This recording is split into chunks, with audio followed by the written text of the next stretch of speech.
Hello, and welcome back to Nora's Story Time.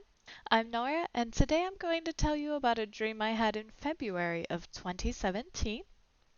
This dream was set at a large convention, and from what I remember, it took up at least one convention hall, as well as having activities in four or five of the nearby hotels. I was walking through the convention with my brother, and we ran into someone I had known from school. We chatted for a few minutes and politely parted ways.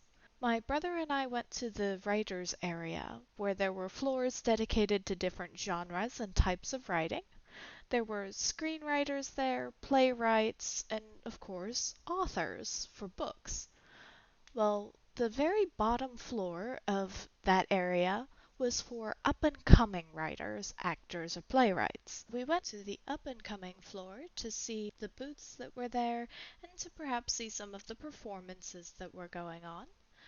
After watching a performance or two, my brother left and I went to go look around at more of the booths that were there. While I went around the booths, I ran into some of my other family members who were there with some of their friends.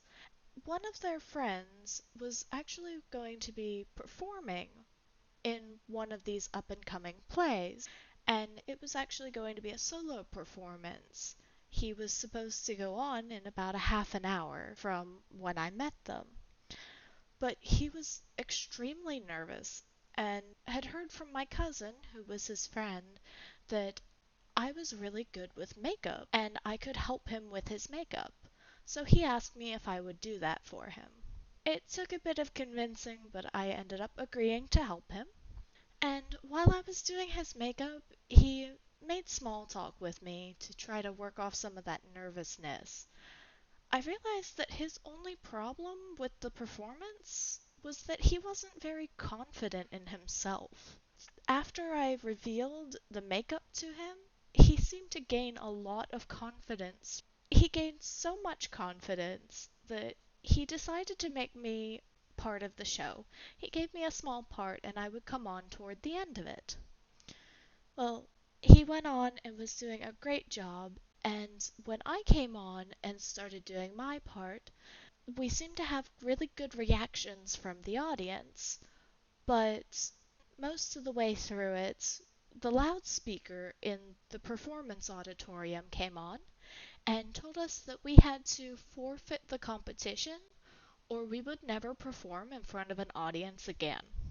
Right then and there, both of us decided that we loved performing too much to risk going through with the competition only to be blacklisted by one of the judges.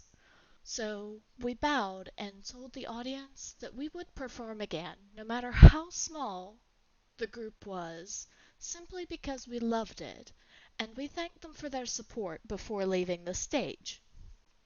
As we left, we noticed that many of the audience members had actually been filming our performance, and all we could do at that point was hope that word would spread about the team that was forced to forfeit the competition.